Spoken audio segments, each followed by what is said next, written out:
Well, it took a couple of days, but we finally learned on Tuesday that Denny Hamlin will miss 6 weeks with a fractured back, encompassing a total of 5 Sprint Cup starts due to injuries sustained in his final lap wreck with the inside retaining wall at Fontana on Sunday. Joe Gibbs Racing reacts to losing one of their 3 full-time Cup drivers. Yeah, we're still kind of going through a process. He's seeing some doctors back in Charlotte, just kind of working all out. So the frustrating thing is he will definitely be out for some race. We don't know how many for sure yet, so hopefully we can get him in there sooner than that.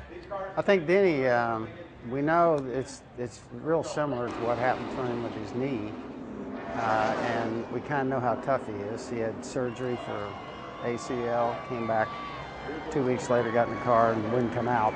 I think he has a good, Denny's mentally tough, which is really important. I think he's physically tough too, so that'll help us in his rehab. I've been there.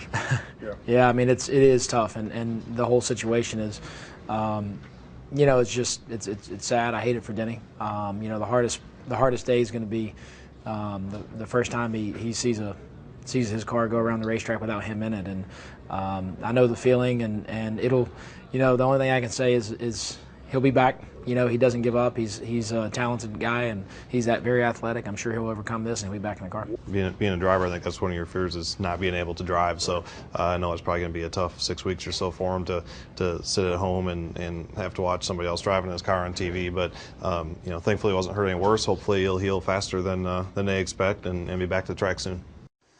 Well, since the start of the 2010 season, Hamlin is tied with Jimmy Johnson for the most wins in the Sprint Cup Series. He's won at least once in all 7 of his full-time seasons. And in those 7 years, he's also never failed to make the chase, joining Johnson as the only drivers to never miss in a full season. But he certainly faces an uphill battle to make it 8 in a row.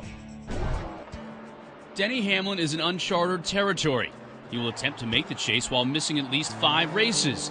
No driver has missed even 1 race and made the playoffs. Hamlin, who's made every chase since becoming a full-time driver in 2006, can qualify in 2 different ways. The first and less likely scenario is to finish in the top 10 in points.